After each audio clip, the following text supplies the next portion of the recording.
नमस्कार। दिन भर की तमाम बड़ी और अहम खबरों के साथ मैं हूं स्मृति रस्तोगी। आइए बुलेटिन की शुरुआत करते हैं हेडलाइंस के साथ। संसद के शीतकालीन सत्र को लेकर राज्यसभा के सभापति एम वेंकैया नायडू और लोकसभा अध्यक्ष ओम बिरला की मंत्री समूह के साथ मुलाकात। संसद में लंबित 4 महत्वपूर्ण विधेयकों समेत कई नए बिलों को पास कराने पर सरकार का रहेगा जोर। संसदीय कार्य मंत्री प्रहलाद जोशी ने विपक्षी दलों से मांगा सहयोग।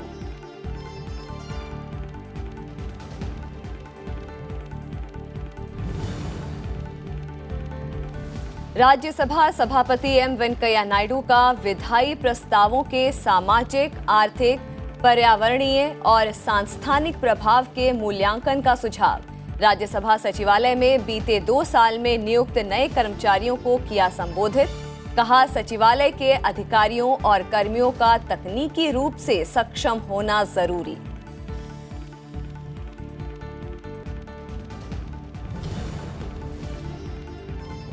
जम्मू कश्मीर के राज्यपाल सत्यपाल मलिक ने घाटी के अलगाववादियों पर साधा निशाना। कहा, घाटी के बच्चों को करते हैं गुमराह।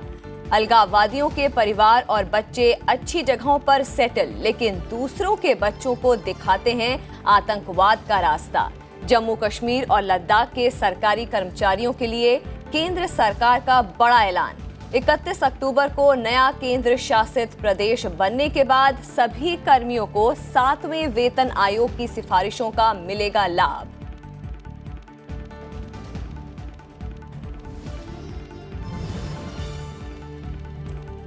भारत की तरफ बुरी नजर से देखने वालों का मुंह तोड़ जवाब देने में पूरी तरह सक्षम है सेना। नौसेना कमांडर्स कॉन्फ्रेंस में रक्षा मंत्री राजनाथ सिंह ने कहा, किसी भी सूरत में 26/11 जैसी घटना ना दोहराई जा सके, इसके लिए सतर्क है नौसेना। स्वदेशीकरण की तरफ तेजी से कदम बढ़ाने के लिए की नौसेना की सराहना।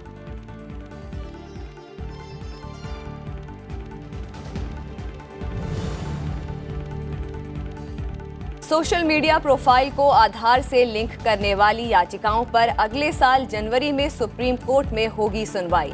मामले से जुड़े सभी केस अपने पास किए ट्रांसफर। सोशल मीडिया को जवाबदेह बनाने के लिए गाइडलाइंस के लिए सरकार को 3 महीने का समय।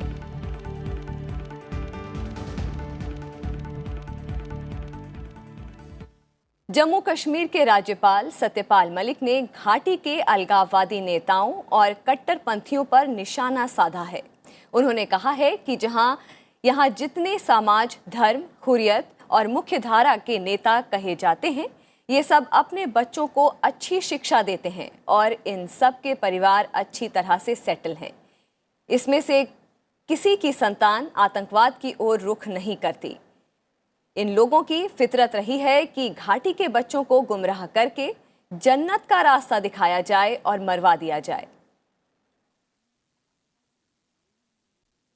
यहाँ के नेताओं ने, यहाँ के ब्यूरोक्रेट्स ने, यहाँ के बड़े लोगों ने, यहाँ के ताकतवर लोगों ने कितने लोगों के सपने तोड़े हैं और कितने नौजवानों को बर्बाद किया। अब ये जितने यहाँ सोसाइटी के लीडर कहे जाते हैं, रिलीजन के लीडर कहे जाते हैं, मौलवी कहे जाते हैं, या हुर्रियत के लोग कहे जाते हैं, या मेन स्ट्रीम की पार्टी के लोग कहे जाते हैं, ये दूसरों को कॉल देके मरवाते हैं। इसमें किसी का बच्चा नहीं मरा है, एक का भी बच्चा नहीं मरा है, किसी का बच्चा टेररिज्म में नहीं गया है, सबके बच्चे बाहर पढ़ रहे हैं, सबके बच्चे वेल सेटल्ड हैं। आम आदमी के बच्चों को अल्लाह का और जन्नत का रास्ता दिखाइए और उनको मरवा दीजिए। ये यहाँ होता रहा। केंद्र सरकार ने जम्मू कश्मीर और लद्दाख के सरकारी कर्मचारियों को बड़ा तोहफा दिया है। अब जम्मू कश्मीर और लद्दाख के सरकारी कर्मचारियों पर भी अब 7वां वेतन आयोग लागू होगा। गृह मंत्रालय ने जम्मू कश्मीर और लद्दाख के सरकारी कर्मचारियों के लिए 7वां वेतन आयोग की सिफारिशों के अनुसार मिलने वाले सभी भत्ते के भुगतान के प्रस्ताव को मंजूरी दे दी है। सरकार की इस योजना का लाभ दोनों केंद्र शासित प्रदेशों के 4.5 लाख से ज्यादा कर्मचारियों को मिलेगा। 31 अक्टूबर को जम्मू कश्मीर और लद्दाख के केंद्र शासित प्रदेश का आधिकारिक दर्जा मिलने के बाद ये फैसला प्रभाव में आ जाएगा। केंद्र सरकार ने 5 अगस्त को अपने ऐतिहासिक फैसले में जम्मू कश्मीर से अनुच्छेद 370 को हटाकर जम्मू कश्मीर और लद्दाख को 2 केंद्र शासित प्रदेशों में विभाजित कर दिया था।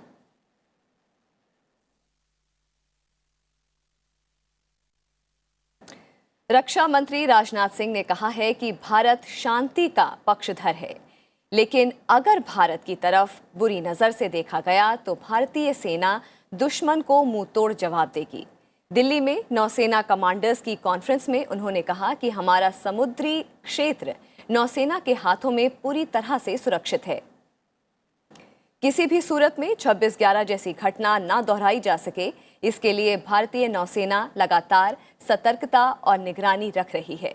उन्होंने ये भी कहा कि नौसेना स्वदेशीकरण की तरफ तेजी से बढ़ रही है और इसके लिए वो बधाई की पात्र हैं।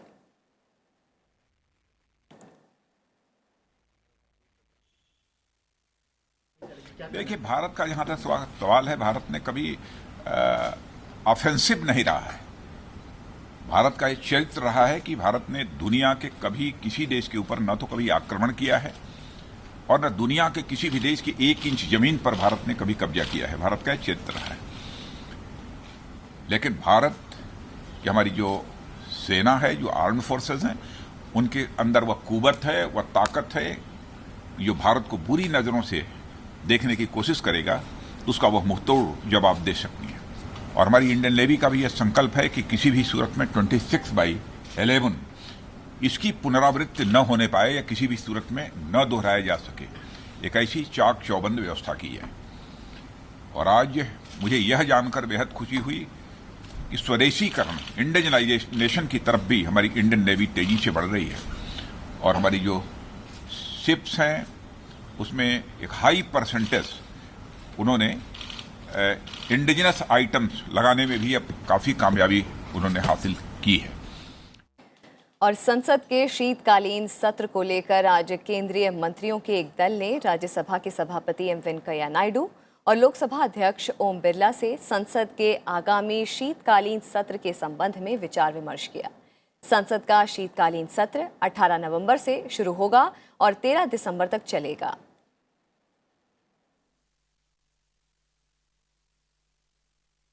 केंद्रीय संसदीय कार्य मंत्री प्रहलाद जोशी ने संसद के आगामी शीतकालीन सत्र के लिए विपक्षी दलों से सहयोग की मांग की है। उन्होंने कहा है कि संसद के सत्र के दौरान अब तक लंबित महत्वपूर्ण 4 विधेयकों को पारित कराने की कोशिश सरकार की होगी। इसके अलावा कई नए बिलों को भी सत्र में चर्चा और पारित कराने के लिए पेश किया जाएगा। 4 बिल अभी हमारे पास पेंडिंग है और 7-8 बिल आने का संभावना है। वो सब ये इसमें हम कंप्लीट करने वाला है। और जैसे लास्ट टाइम मैं अपोजिशन पार्टी को भी विनती करता हूँ, जैसे लास्ट टाइम उन लोगों ने कोऑपरेशन किया और सिर्फ सरकार को नहीं, सिर्फ स्पीकर और चेयरमैन साहब को नहीं, सब पॉलिटिकल पार्टी के बारे में लोगों का इज्जत बढ़ा है, क्योंकि हमने ठीक तरह से संसद चला है। यही अपेक्षा मैं इस बार भी करता। बीजेपी नेता और पूर्व लोकसभा सांसद सतीश चंद्र दुबे ने आज राज्यसभा सदस्यता की शपथ ली। राज्यसभा के सभापति एम वेंकैया नायडू ने उन्हें सदस्यता की शपथ दिलाई। हाल ही में राज्यसभा के लिए हुए उपचुनाव में वो बिहार से राज्यसभा के लिए निर्विरोध निर्वाचित हुए हैं।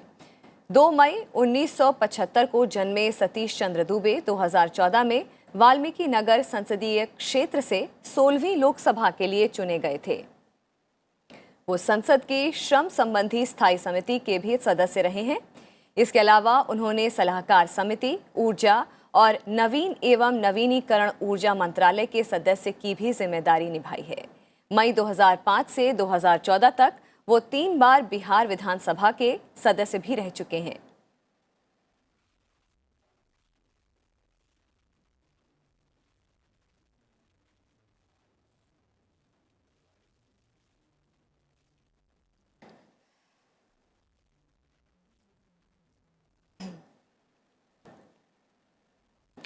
राज्यसभा के लिए बिहार से निर्वाचित बीजेपी सांसद सतीश चंद्र दुबे चंपारण के उस इलाके से आते हैं जिससे महात्मा गांधी को राष्ट्रीय क्षितिज पर पहुंचाया।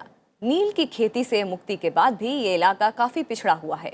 उनका कहना है कि गांधी जी की 150वीं जयंती पर वो चंपारण की आवाज को मुख्य धारा में लाने का प्रयास करेंगे।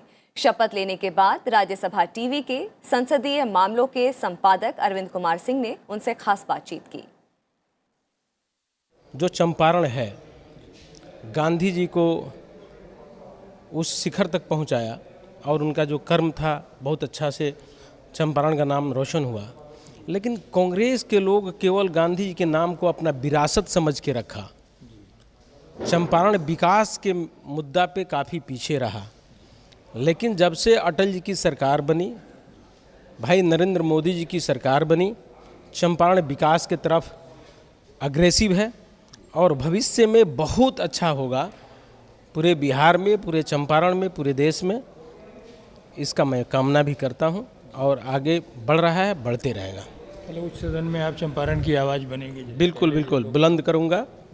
जो केवल गांधी जी को अपना विरासत समझता था लोग, आज विकास के मुद्दा पर लेके चलेंगे हम लोग। जी, और एक सर आखिरी सवाल ये है कि आपने लोकसभा सदस्य रहते हुए स्टैंडिंग कमेटियों पर भी काफ़ी काम किया। आपके हिसाब से जो है स्टैंडिंग कमेटियाँ कितनी महत्वपूर्ण हैं और जो उच्च सदन में आप उनमें किस तरह की भूमिका निभाने की? देखिए, स्टैंडिंग कमेटी जो भी तय करेगी पार्टी या जो प्रोटोकॉल यहाँ तय करेगा उस हिसाब से उसमें समय दूंगा, मैं काम करूंगा। एक बहुत बड़ा माध्यम है वो काम करने का, विकास करने का, अपनी बात को रखने का और अपनी आवाज़ को बुलंद करने का। महाराष्ट्र में भी ईवीएम और वीवीपैट मशीनों की सुरक्षा के लिए कड़े बंदोबस्त किए गए हैं। मुंबई में ईवीएम सुरक्षा का जायजा लिया हमारे संवाददाता नवविक्रम सिंह। महाराष्ट्र में मतदान संपन्न हो चुका है और ईवीएम को स्ट्रांग रूम में लाया गया है। स्ट्रांग रूम में सुरक्षा के चुनाव आयोग की तरफ से बेहद पुख्ता इंतजाम किए गए हैं। स्थानीय पुलिस को यहां पर लगाया गया है सुरक्षा के लिए। जो बाहरी सुरक्षा है उसके लिए स्थानीय पुलिस को लगाया गया है। साथ ही यहां पर हर आने जाने वाले की कैमरे से निगरानी भी की जा रही है।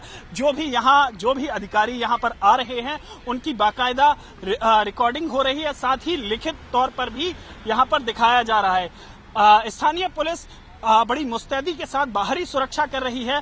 वहीं अंदर की सुरक्षा की बात करें तो केंद्रीय अर्धसैनिक जो बल हैं वो अंदर की सुरक्षा के लिए तैनात हैं। त्रिस्तरीय सुरक्षा घेरा स्ट्रांग रूम में बनाया गया है। इसके बाद यहां से ईवीएम को काउंटिंग सेंटर की तरफ ले जाया जाएगा जहां पर मतगणना होगी। और मतगणना के साथ ही अगर बात करें तो राजनीतिक दलों की धड़कनें अब मतदान के बाद तेज हो गई हैं और 24 तारीख को यहां पर मतगणना होगी। कैमरामैन सुधीर और साथ ही रियासत के साथ नवविक्रम सिंह, राज्यसभा टीवी, मुंबई। और वहीं हरियाणा में विधानसभा चुनाव के लिए शांतिपूर्ण तरीके से संपन्न हुए मतदान के बाद ईवीएम मशीनों और वीवीपैट मशीनों को सीसीटीवी कैमरों की निगरानी और 3 स्तर के सुरक्षा घेरे में रखा गया है। निर्धारित स्ट्रांग रूमों को 24 घंटे कड़ी निगरानी में रखा गया है। हरियाणा में एक मतगणना केंद्र का जायजा लिया हमारे संवाददाता रविंद्र सिंह श्योराण ने। विधानसभा चुनाव के वोटिंग की प्रक्रिया के बाद अब सबको इंतजार है गिनती के लिए। यहां पर तमाम तैयारियां गिनती के लिए चुनाव आयोग की तरफ से पूरी कर ली गई हैं। सिक्योरिटी के एलेबोरेट अरेंजमेंट्स किए गए हैं। आप देख पा रहे हैं इस कॉलेज के अंदर मशीनें हैं वो रखी गई हैं और पुलिस जो हरियाणा की पुलिस है उसके अलावा केंद्रीय अर्धसैनिक बल उनकी जवानों की ड्यूटी यहां पर लगाई गई है। और इस कॉलेज के एक इलाके को आप हरियाणा पुलिस की गाड़ियां, फायर ब्रिगेड की गाड़ियां सब देख पा रहे हैं। किस तरीके से चाक चौबंद यहां पर प्रबंध किए गए हैं ताकि किसी भी अप्रिय घटना को रोका जा सके। यहां पर चुनाव आयोग की तरफ से कोशिश की गई है कि हर राउंड के बाद नतीजे जो है वो घोषित किए गए। वेबकास्ट भी किया जाएगा। ये नई कोशिश चुनाव आयोग की तरफ से की गई है ताकि तुरंत नतीजों की जानकारी मिल सके। सीएपीएफ की तैनाती की गई है। स्ट्रांग रूम को कंप्लीटली विजिल किया जा रहा है सीएपीएफ की। तो चाक चौबंद व्यवस्था यहाँ पर चुनाव आयोग की तरफ से की गई है। अब सबको उम्मीद है 24 तारीख का जब नतीजे यहाँ पर घोषित किए जाएंगे। कैमरामैन सुरेश और संदीप सिंह के साथ रविंद्र सिंह चौरान, राज्यसभा टीवी।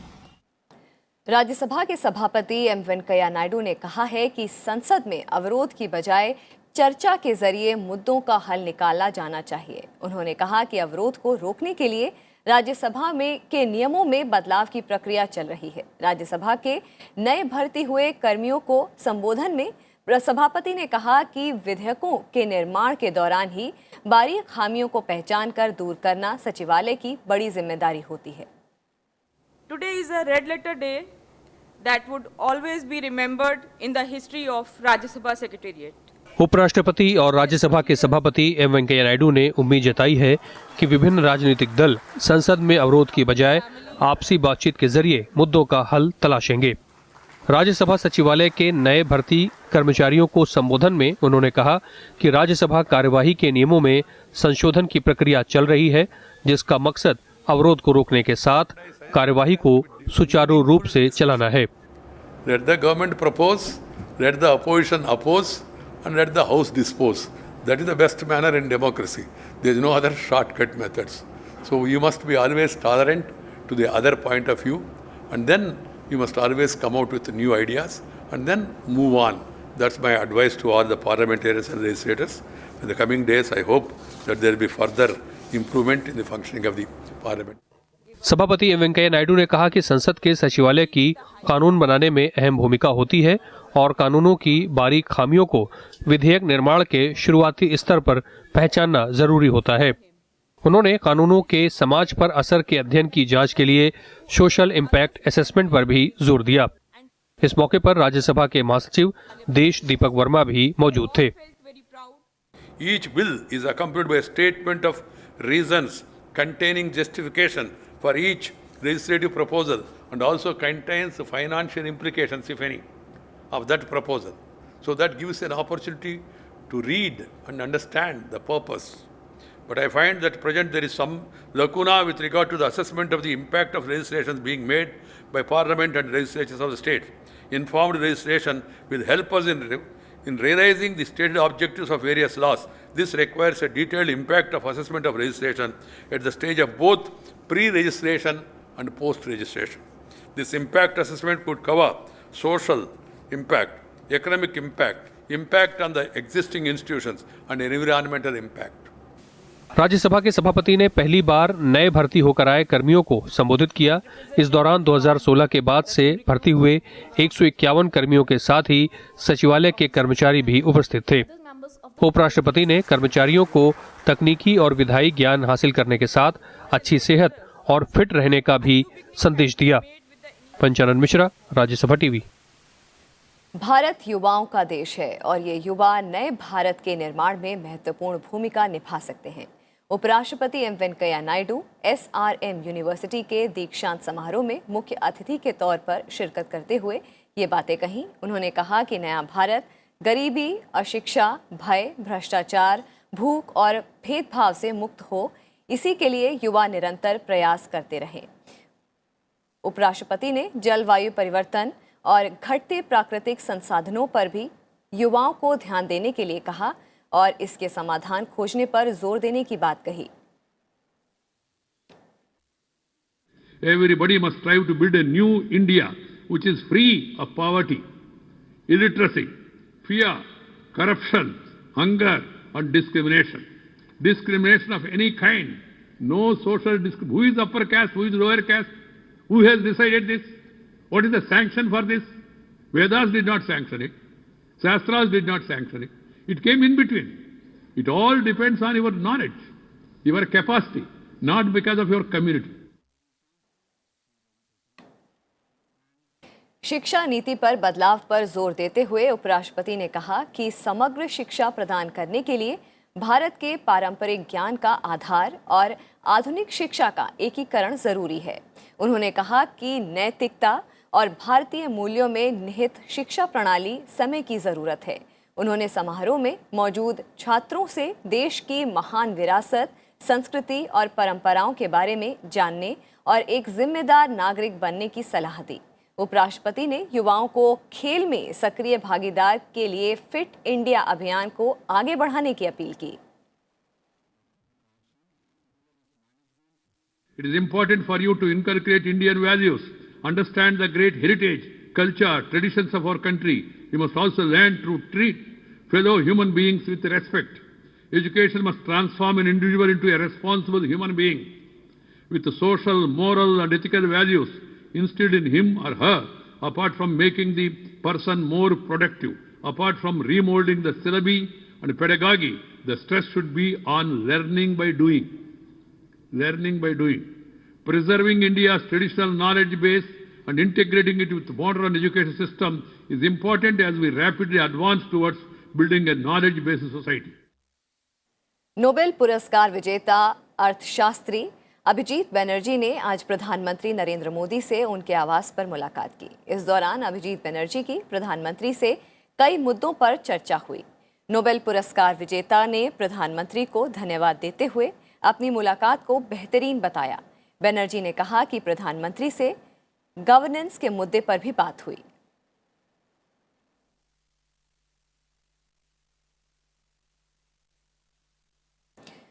वहीं प्रधानमंत्री नरेंद्र मोदी ने भी ट्वीट के जरिए नोबेल पुरस्कार विजेता अभिजीत बनर्जी से अपनी मुलाकात को शानदार बताया। प्रधानमंत्री ने लिखा कि उनकी उपलब्धियों पर भारत को गर्व है, उनके उज्जवल भविष्य की कामना करता हूं।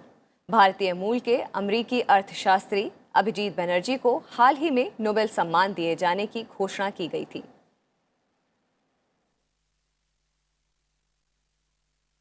प्रधानमंत्री नरेंद्र मोदी ने आज दिल्ली में जेपी मॉर्गन इंटरनेशनल काउंसिल से जुड़ी हस्तियों से मुलाकात की। 2007 के बाद पहली बार इस अंतर्राष्ट्रीय काउंसिल की भारत में बैठक हुई। भारत में समूह का स्वागत करते हुए प्रधानमंत्री ने 2024 तक भारत को $5 ट्रिलियन की अर्थव्यवस्था बनाने के अपने दृष्टिकोण पर चर्चा की। उन्होंने कहा कि उनकी सरकार की भारत में विश्व स्तरीय बुनियादी ढांचे का विकास, सस्ती स्वास्थ्य सेवाएं और गुणवत्तापूर्ण शिक्षा प्रदान करना प्राथमिकता है। प्रधानमंत्री ने कहा कि लोगों की भागीदारी सरकार नीति है। विदेश नीति के मोर्चे पर भारत ने अपने रणनीतिक साझेदारों और करीबी पड़ोसियों के साथ मिलकर निष्पक्ष और बहुध्रुवीय विश्व व्यवस्था के निर्माण में जुटा है। जेपी मॉर्गन इंटरनेशनल काउंसिल में ब्रिटेन के पूर्व प्रधानमंत्री टोनी ब्लेयर, ऑस्ट्रेलिया के पूर्व प्रधानमंत्री जॉन हॉवर्ड समेत कई अंतर्राष्ट्रीय हस्तियां शामिल हैं।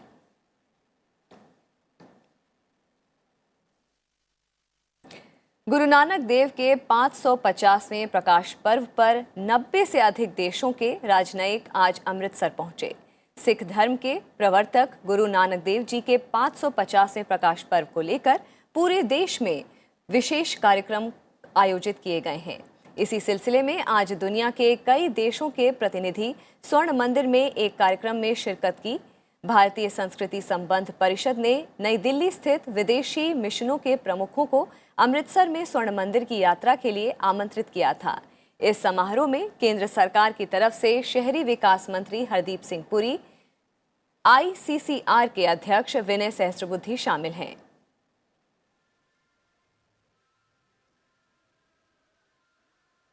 उत्तर प्रदेश के दौरे पर गए 15वें वित्त आयोग ने आज मुख्यमंत्री योगी आदित्यनाथ समेत राज्य प्रशासन के साथ बैठक की और राज्य की वित्तीय स्थिति और आर्थिक प्रगति की समीक्षा की। बैठक के बाद आयोग के अध्यक्ष NK सिंह ने आर्थिक विकास के लिए उत्तर प्रदेश सरकार की ओर से उठाए गए कदमों पर संतोष जताया। उन्होंने कहा कि भारत को $5 ट्रिलियन की इकोनॉमी बनाने के लक्ष्य को हासिल करने में उत्तर प्रदेश की अहम भूमिका होगी और इसके लिए राज्य को $1 ट्रिलियन की अर्थव्यवस्था बनाने के लिए प्रयास करना होगा। INX मीडिया केस में CBI की ओर से दर्ज मामले में पूर्व केंद्रीय मंत्री P चिदम्बरम को राहत मिली है। सुप्रीम कोर्ट ने चिदम्बरम को CBI केस में जमानत दे दी है। हालांकि चिदम्बरम अभी जेल में ही रहेंगे क्योंकि ED के मामले में भी उनको सजा मिली हुई है, जिसकी सुनवाई 24 अक्टूबर को होगी। कोर्ट ने उन्हें 1 लाख रुपए के निजी मुचलके पर रिहा किया। साथ ही कोर्ट ने यह भी कहा कि चिदम्बरम की जब जरूरत होगी तब पूछताछ के लिए उन्हें हाजिर होना पड़ेगा। इसके अलावा चिदम्बरम बिना कोर्ट की अनुमति के विदेश नहीं जा सकेंगे। हालांकि सुप्रीम कोर्ट ने ये कहते हुए चिदम्बरम को राहत दी कि अगर किसी अन्य मामले में चिदम्बरम की जरूरत नहीं है तो उन्हें जेल से रिहा कर दिया जाए।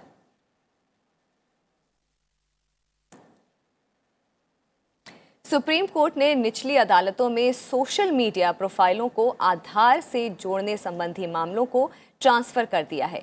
इस मामले में तमिलनाडु की ओर से पेश हुए अटॉर्नी जनरल के वेणुगोपाल ने फेसबुक की याचिका का विरोध करने से मना कर दिया है।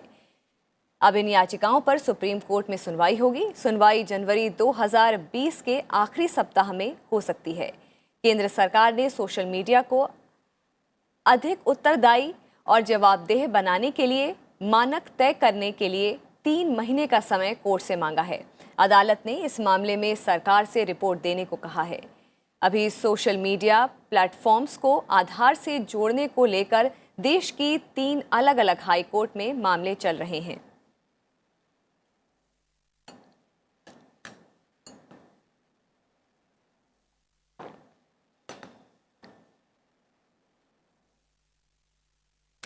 Sanskrit in India and abroad पर दूसरी व्याख्यानमाला का आज दिल्ली में आयोजन किया गया।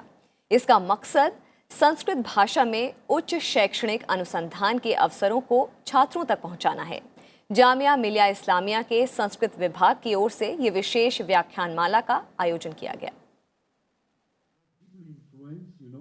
जामिया मिलिया इस्लामिया के संस्कृत विभाग ने दिल्ली में Sanskrit in India and abroad व्याख्यान आयोजित किया, जिसे संस्कृत विभाग और संस्कृत शोध परिषद की ओर से आयोजित किया जाता है। दिल्ली में स्थित स्पेनिश भाषा के प्रतिष्ठित संस्थान इंस्टीट्यूटो सर्वांतीस के निदेशक डॉक्टर ऑस्कर पुजोल ने इस मौके पर संस्कृत की वैश्विक स्थिति, संस्कृत और भाषा विज्ञान के बीच घनिष्ठ संबंध के बारे में बात की। संस्कृत की एक तीसरी क्रांति भी हो सकती है आजकल, अगर हम लोग तो एक साल रहें। संस्कृत का अभी तक तो बहुत ज्ञान है जो लुप्त हैं, और अगर हम लोग इसके सही तरीके से इसका अनुवाद करें तो लोगों के सामने तो पेश कर सकते हैं और उसके बहुत उपयोगी होगी। इस अवसर पर संस्कृत विभाग के अध्यक्ष प्रोफेसर गिरीश चंद्र पंत ने कहा कि संस्कृत के वैश्विक विस्तारीकरण में पाश्चात्य साहित्यकारों, दार्शनिकों का विशेष योगदान रहा है, जिसका प्रचार किया जाना चाहिए। प्रायः अत्र पठनं पाठनम् अपि संस्कृत भाषा माध्यमेन भवति, परम् अस्माकं छात्राणां कृते, शोधछात्राणां कृते यानि क्षेत्राणि सन्ति शोधकरणार्थं तद्विषयक ज्ञानं प्रदानाय एषा व्याख्यानमाला अस्माभिः प्रारब्धा। संस्कृत की लिमिट केवल इंडिया नहीं है या केवल एक क्षेत्र नहीं है, बल्कि beyond the India, beyond the our Asian continent, बाहर पूरे दुनिया में संस्कृत के अलग अलग अप्रोच है लोगों को लेकर, संस्कृत को लेकर लोगों की अप्रोच है, और लोग अपने अपने तरीके से संस्कृत को यूज़ कर रहे हैं। इस मौके पर असम से आए युवा कलाकार राजीव काकोटी द्वारा महाकवि कालिदास के नाटक अभिज्ञान शाकुंतलम पर बनाई एक चित्र प्रदर्शनी भी लगाई गई। यह शकुंतला दुष्मंत चित्रकला के जरिए पहले सेना यात्रा नामक नाटक किए थे। उसके बाद हमारे कीर्तन और भागवत, नामघोषा, इन सब में इस चित्रों का वहाँ कोई जगह पे उसका उल्लेख है, और ये बनाए गए हैं अभी अभिज्ञान शकुंतलम इटे नाटक से उसके कहानी को लेके। आयोजन में इस बात पर जोर दिया गया कि संस्कृत को जीवन के पिछड़ेपन का प्रतिनिधित्व करने वाला नहीं समझना चाहिए। सभी संस्कृत ग्रंथ खुले विचारों से भरे हैं। संस्कृत मानवता और विश्व शांति के लिए समर्पित भाषा है। आज जरूरत है संस्कृत को दुनिया भर में बढ़ावा दिया जाए। इरफान, राज्यसभा टीवी। फिलहाल इस बुलेटिन में इतना ही। आगे देखिए हमारा खास कार्यक्रम देश देशांतर। नमस्कार।